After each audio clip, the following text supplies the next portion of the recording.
세상에 떠도는 기묘한 괴담들. 첫 번째 이야기, 심령사진이 찍히는 흉가. 요령이 나와서 심령사진이 찍힌다는 흉가가 있었다. 어느 날 학교가 끝나고 친한 친구와 그곳에 가기로 했다. 가는 도중 친구는 편의점에 들려 마실 것 좀 사온다고 했다. 나는 먼저 흉가에 도착했고 친구는 조금 늦게 도착했다. 흉가는 어두컴컴하고 분위기가 으스스했다. 하지만 소문은 그저 소문이었던지 흉가에는 아무것도 보이지 않았다. 일단 사진을 찍어 보기로 한다. 흉가 여기저기서 사진을 찍어 보았다. 뒷가라서 바로 확인할 수 있다. 하지만 화면에는 그저 찍은 그대로만 보일 뿐이었다. 나나 친구가 그저 홀로 찍혀 있을 뿐이다. 아무래도 헛소문이었던 것 같다. 허무해진 우리는 그대로 흉가를 나왔다. 다음날 학교에 가니 친구가 등교하지 않는다. 감기 몸살이라도 걸린가 싶었는데 담임 선생님이 오셔서 이야기한다. 어제 그 녀석이 학교 마치고 집에 오는 길에 교통사고로. 순간 이해됐다. 역시 심령사진은 반드시 찍히는 곳이었다. 두 번째 이야기. 체구가 작은 불청객. 집에 혼자 있었을 때 겪은 일입니다. 지금 제가 사는 집이 작은 아파트입니다. 그런데 그날은 어머니가 늦게 오신다고 하고 아버지는 출장 가신 날이었습니다. 별 생각 없이 TV를 시청하고 있었습니다. 집에 혼자 있으려니 잠이 오질 않았습니다. 어머니가 돌아오시면 문 열어드리고 찾아라고 생각하며 기다렸습니다. 얼마나 기다렸을까요? 어느새 잠이 들었는지 소파에 누워 있었습니다. 그런데 문고리가 돌아가는 소리가 들리는 겁니다. 분명 어머니라면 열쇠로 열고 들어오셨을 겁니다. 그런 생각이 뇌리를 스치자 두려움이 느껴졌습니다. 집 안에 있다는 걸 들키면 나는 어떻게 처신해야 하나. 그런 생각에 숨이 막혀왔습니다. 문고리가 돌아가는 소리가 계속 났지만 저는 아무것도 할 수 없었습니다. 그러다 갑자기 이런 생각이 드는 겁니다. 문이 열리면 어쩌나. 분명 문이 잠겼었지만 한번 그런 생각을 하자 미친 듯이 불안해졌습니다. 저는 두려움에 떨면서 발소리를 죽이며 문 앞으로 다가갔습니다. 철컥철컥. 저는 가쁜 숨을 삼키며 밖을 내다봤습니다. 체구가 작은 남자가 보였습니다. 어떻게 보면 중학생 정도로 보이는 남자가 문을 돌리고 있었습니다. 체구로는 제압하는 게 어렵지 않아 보였지만 흉기를 소지하고 있을 가능성이 높았습니다. 밖이 내다보이는 구멍으로 지켜보는데 갑자기 그 남자가 구멍을 쳐다보는 겁니다. 그러더니 기분 나쁘게 웃는 게 아니겠습니까? 밖에서는 제가 보일 리가 없는데 말입니다.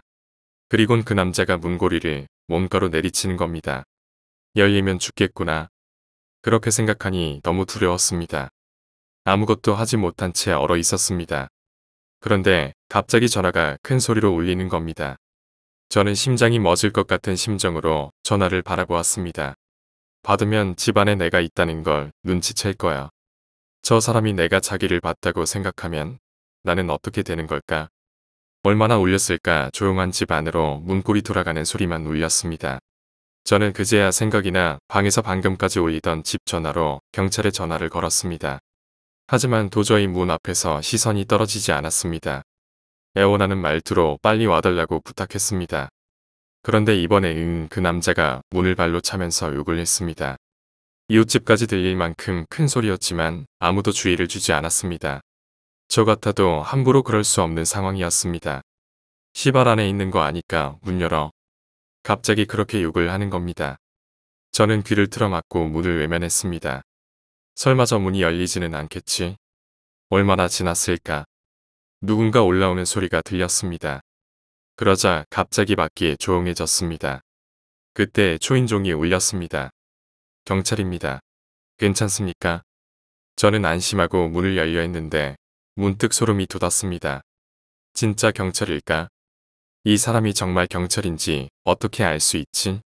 고민을 하며 어쩔 줄을 모르는 사이 어머니가 돌아오셨습니다. 앞에 있었던 사람은 정말 경찰이었던 것 같습니다. 반가운 목소리에 문을 열려고 하는데 문이 열리지 않았습니다. 그 남자가 계속 내려친 나머지 문이 고장나서 열리지 않는 것이었습니다. 다음 날은 쉬는 날이었지만 저는 밖으로 나가지 못했습니다. 그 남자는 아직 잡히지 않았습니다. 다행히도 두 번 다시 우리 집으로 찾아오는 일은 없었습니다. 세 번째 이야기. 밤중에 일어났던 일. 그날 밤 저희 집이 비어서 친구를 집에 불렀습니다. 둘이 음악도 듣고 수다도 떨고 하다 보니 시간은 이미 새벽 2, 3시가 다 되어 있었습니다. 저희 집 설명을 하자면 현관문이 있고 현관문 바깥에 통유리로 된 샤시 미닫이 문이 있습니다. 그리고 제 방 창문과 현관문이 같은 라인에 달려 있어서 창문으로 바깥이 다 보입니다. 새벽까지 친구는 컴퓨터 의자에 앉아 있고 저는 누운 채로 수다를 떨고 있는데 갑자기 바깥 샤시문 열리는 소리가 들렸습니다. 간밤에 제 방에서 담배도 피웠고 순간 머릿속으로 생각이 스쳤습니다. 현관문을 봤는데 하필이면 현관문도 잠가 놓지 않았습니다. 너무 당황했지만 태어난 척 엄마야? 하고 현관문 뒤에 사람에게 말을 건넸습니다. 하지만 대답은 돌아오지 않고 그 사람은 집에 들어오지도 않았습니다. 가족이라면 들어오지 않을 이유가 없을 텐데라고 생각할 즈음 직감적으로 문 뒤에 있는 사람이 우리 가족이 아니라는 게 느껴졌습니다. 그도 그럴 게 저희 가족은 어머니와 언니와 저 이렇게 여자뿐이거든요. 그러나 현관에서 느껴지는 기척은 분명 남자였습니다. 그때 갑자기 스치는 생각에 집안에 남자가 있는 척 한다면 쫄아서 가지 않을까 하는 마음에 제 방에서 아무도 없는 안방으로 말을 던지기 시작했습니다. 오빠, 누구 왔나 봐. 밖에 나가봐. 정말 무서워서 덜덜 떨렸지만 그렇게 몇 마디를 던졌고 현관문 밖에 그 남자는 나간 듯 했습니다. 나가는 기척이 들리자마자 잽싸게 현관문을 잠그고 의자에 올라가 창밖을 봤는데 저는 한 번 더 놀랄 수밖에 없었습니다. 바깥 샤시문 아래쪽에 분명히 남자로 보이는 하얀 목장갑을 끼고 있는 팔뚝이 보였습니다. 네, 그 남자는 아예 간 것이 아니라 바깥 유리 샤시문 밑에 엎드려 있었던 것입니다. 정말 무서워서 눈물이 핑 돌 지경이었지만 한 번 더 용기를 내서 최대한 큰 소리로 경찰에 신고를 하는 신용을 냈습니다. 그리곤 가까스로 마음을 다잡고 다시 창밖을 봤는데 저는 다시 한번 까무러치게 놀랄 수밖에 없었습니다. 바깥문 밖에 남자의 팔뚝은 안 보였지만 하얀 밧줄이 계단을 스르륵 내려가고 있었기 때문입니다. 아마 경찰에 신고하는 소리를 듣고 허둥지둥 자리를 뜨느라 밧줄을 놓고 갔나 봅니다. 가까스로 밧줄 끝을 잡고 다시 올라오진 못하겠어서 계단 아래에서 밧줄을 당겼던 것으로 추정됩니다. 밧줄을 보는 순간 만약 그 남자가 우발적으로 우리 집에 들어오려고 했던 게 아니었고 하필 그 새벽에 깜빡하고 문을 잠궈놓지 않았는데 그걸 그 남자가 알았다면 혹은 남자가 조금만 더 대담했다면 무슨 일이 생겼을까 라는 생각이 머릿속에 맴돌았습니다. 친구도 없었더라면 저는 혼자서 어땠을까 하고 온갖 생각이 머릿속을 교차했습니다. 네 번째 이야기, 강원도 부대 괴담. 강원도 모사단의 포병부대에서 근무할 때의 일입니다. 이야기에 앞서 155mm 견인포에 대한 이야기를 잠깐 하자면 155mm 견인포는 평소에는 포상이라고 불리는 커다란 무덤처럼 생긴 곳에 두고 실제 북한의 부대를 항상 겨누고 있습니다. 그런데 포가 고정이 되어 있어도 그날의 바람이나 기상 상황에 따라 목표 지점이 달라져 4시간에 한 번씩 방향을 조금씩 틀어주는 재원장입을 해야 합니다. 그곳에서 근무한 지 일주일이 지났을 때쯤 저에게도 재원장입 근무가 돌아왔습니다. 매 4시간마다 하는 것이기에 새벽에도 어김없었죠. 첫 임무가 새벽 2시 6개의 포상을 돌며 포를 미세하게 조정하는 것이었습니다. 선임 한 명과 같이 근무조가 짜였지만 아무 의미 없었죠. 저 혼자 랜턴 하나 들고 새벽에 길을 나섰습니다. 전 겁이 많이 없는 데다 집도 시골이라 밤길이나 어두운 숲속 따위는 별 생각 없이 잘 다니는 편이었죠. 처음이지만 낮에 배운 대로 차근차근 잘 해나갔습니다. 상황실에서 받은 제형표대로 방향 포경을 보고 좌우를 맞추고 팔꿈치 포경을 보고 상하를 맞추고 그렇게 6부부터 5, 4, 3 이렇게 하나하나 재원을 장입해 갔습니다. 그리고 이포 앞에 갔을 때 낮에 선임들이 하던 이야기가 생각났습니다. 이포엔 귀신이 있어서 안 가는 게 좋을 거다. 새벽에 이포에 가면 랜턴이 저절로 꺼진다. 오래전에 이포에서 목을 매단 사람이 있다. 전 그다지 개의치 않으며 이포상으로 들어갔습니다. 그런데 정말로 랜턴이 꺼졌습니다. 뭐야 정말 꺼지잖아. 배터리가 다 된 건가? 약간 놀라긴 했지만 침착하게 재원장입을 하려고 포로 다가갔습니다. 포에는 영구 발광하는 방사능 장치가 있어 불빛이 없어도 재원장입이 가능합니다. 방향 포경에 눈을 갖다 대고 좌우를 맞추고 상하를 맞추기 위해 팔꿈치 포경에 눈을 가져다 댄 순간 전 정말 큰 소리를 지르며 엉덩 방아를 짚고 그대로 뒤돌아 막사를 향해 달려갔습니다. 정말 정신을 잃을 정도로 미친 듯이 달려간 것 같습니다. 팔꿈치 포경을 들여다보는데 포경의 반대편 포신의 끝에서 목을 매단 사람의 목이 꺾이다가 고개를 비틀어 저를 똑바로 쳐다보고 있었습니다. 하얗고 커다란 눈으로 뚫어지게 말입니다. 다음날 들은 이야기인데 부대에선 새벽에 이보 재원장 입은 오랫동안 안 했다고 합니다. 하도 이상한 일이 많은 데다 오래전에 이포에서 귀신을 보고 정신을 놓은 사람이 나와서 신병한테도 그것만은 절대 장난을 치지 않는다고 합니다. 5번째 이야기, 새벽의 전화. 새벽 2시에 걸려온 전화입니다. 걸려온 전화의 목소리는 지금껏 단 한 번도 느껴보지 못한 후배의 겁에 질린 절규에 가까웠습니다. 형, 제발 전화 끊지 마. 아무 말이나 해줘. 제발. 차 안에 누가 있어. 갑자기 얘가 왜 이러나 싶었습니다. 평소에 장난도 잘 안 치는 녀석인데 갑자기 새벽 2시에 그것도 달리는 차 안에서 위험하게 전화를 걸다니. 겁에 질린 목소리로 크게 울부짖는 후배에게 갑자기 해줄 말이 없었습니다. 저 역시 당황스러웠으니까요. 그러다가 전화가 끊겼습니다. 갑자기 사고라도 난 건 아닌지 걱정되었습니다. 바로 전화를 했지만 받지 않아 대체 무슨 일인지 영문을 알 수 없으니 머리가 아찔했습니다. 다행히도 몇 분 후에 다시 연락이 되었습니다. 대체 무슨 일이야? 형, 그게... 한참 동안 숨을 고르고 있는 후배는 이상한 이야기를 시작했습니다. 후배는 워엑스 아파트에 삽니다.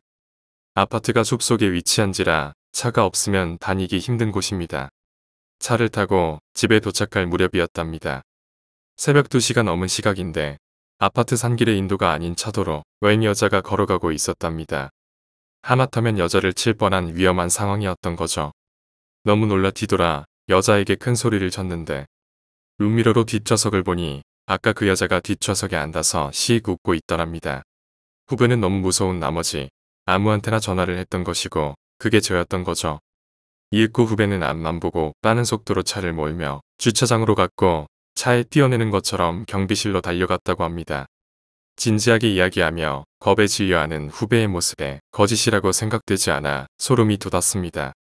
가끔 불 꺼진 주차장에 혼자 들어서는 늦은 시간이면 솔직히 남자인 저도 겁나 나곤 하는데 후배가 이런 일을 겪으니 저도 걱정됩니다.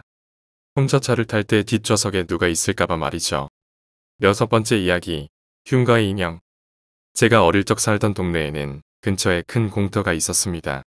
큰 건물이 들어설 예정이었는지 그 공터에는 많은 건축물 부자재들이 쌓여 있었습니다. 하지만 어느 날부터 어째서인지 공사가 진행되지 않았습니다. 그렇게 방치된 공터는 어느덧 동네 아이들의 놀이터가 되어 있었습니다. 물론 소문난 말괄량이이자 장난꾸러기였던 저도 예는 아니었습니다. 공터의 중간에는 아무도 살지 않는 흉가가 있었습니다. 사실 공사가 진행되기 전에는 가까이 하지 않던 곳이라 그 집에 사람이 언제부터 살지 않았는지는 잘 모르겠습니다. 공사가 진행될 즈음에는 이미 빈 집이었습니다. 물론 사람이 사는 채로 공사가 진행되지는 않았겠지만 말이죠. 그렇지만 작은 동네임에도 불구하고 그 집의 존재를 몰랐다는 것이 아직도 의문입니다. 더욱 의문인 것은 그 공터에 존재하는 집은 그 집 하나뿐이었습니다. 그 주위에는 아무도 사람이 살고 있지 않았습니다. 어느 날은 저와 오빠와 동네 남자아이 그렇게 셋이서 흉가를 탐험하기로 했습니다. 공사가 진행된 흔적인지 흉가는 사방이 흙으로 둘러싸여 있는 모양새였습니다. 집안에도 흙이 가득했지요. 다 무너져가는 흉가인 탓인지 되낮음에도 불구하고 묘하게 스산한 기운이 감돌았습니다. 하지만 그렇게 집을 탐험하던 저의 눈에 너무도 예쁜 바비 인형이 눈에 들어왔습니다. 어째서 이런 흉가에 이렇게 예쁜 바비 인형이 있었을까요? 아마도 이 집에는 제 또래의 여자아이가 살았나 봅니다. 빨간 드레스를 입고 있는 바비 인형. 너무도 예쁜 얼굴을 하고 있는 바비 인형이 마음에 든 저는 바비 인형을 품에 안고 집에 돌아왔습니다. 그리고 몇 시간이 지난 뒤 우리 세 사람은 다시 그 흉가로 향했습니다. 한겨울 저는 아이들과 종종 불장난을 즐기곤 했습니다. 집에서 각각 감자나 고구마, 밤 등을 가져와 구워 먹고는 했지요.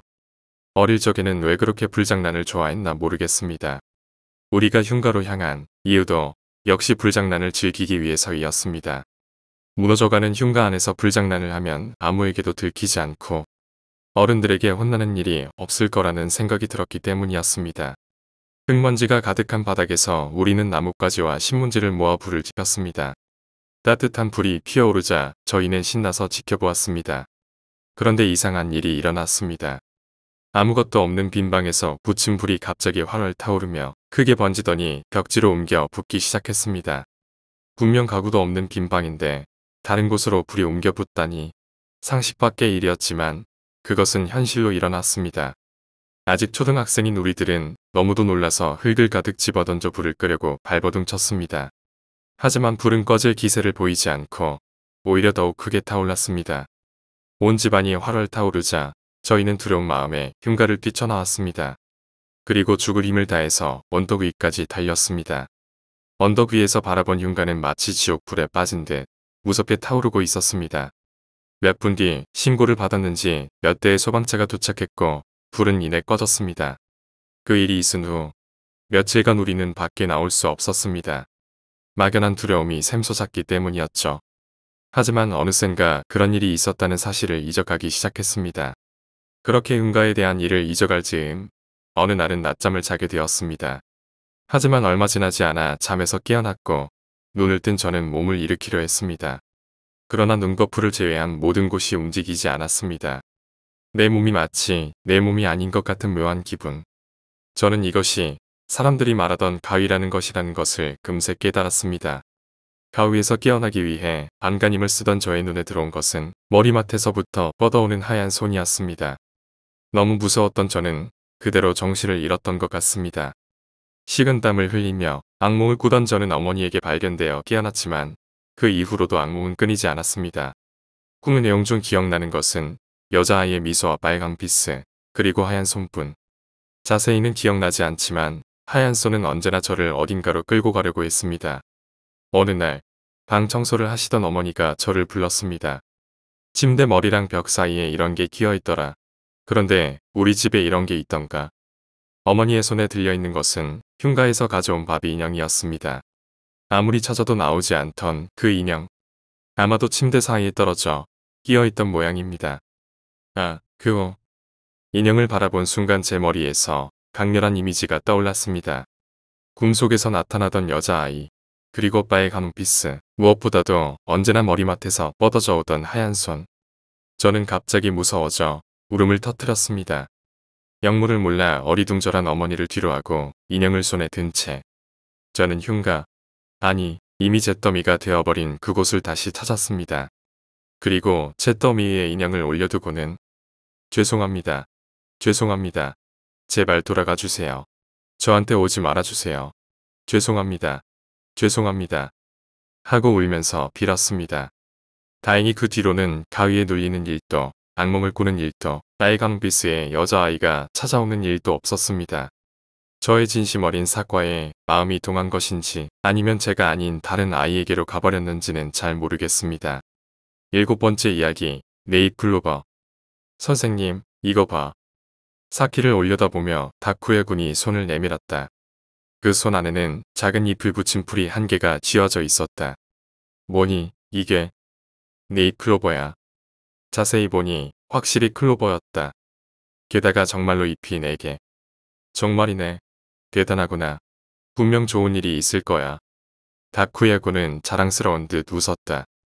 엄청 많이 있는 것. 다른 사람들은 모르는 곳을 알고 있어. 그럼 모두들 함께 가볼까? 네. 그래서 기자키 초등학교의 1학년 3반 학생들은 야외 수업으로 네잎클로버를 찾으러 오게 된 것이었다. 장소는 도로에서 약간 벗어난 바닷가에 근접한 산기슭의 들판이었다. 버스에서 내린 아이들은 앞을 다투어 들판에 네잎클로버를 찾으러 달려나갔다. 잠깐 휴식인가? 사키는 들판을 이리저리 뛰어다니는 아이들을 바라보면서 들판 구석에 앉았다. 그러자마자였다. 선생님, 이거 봐. 네잎클로버.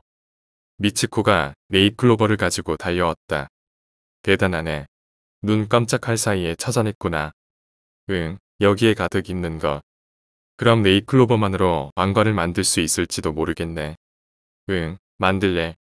그렇게 말하고 미츠코는 다시 달려가 버렸다.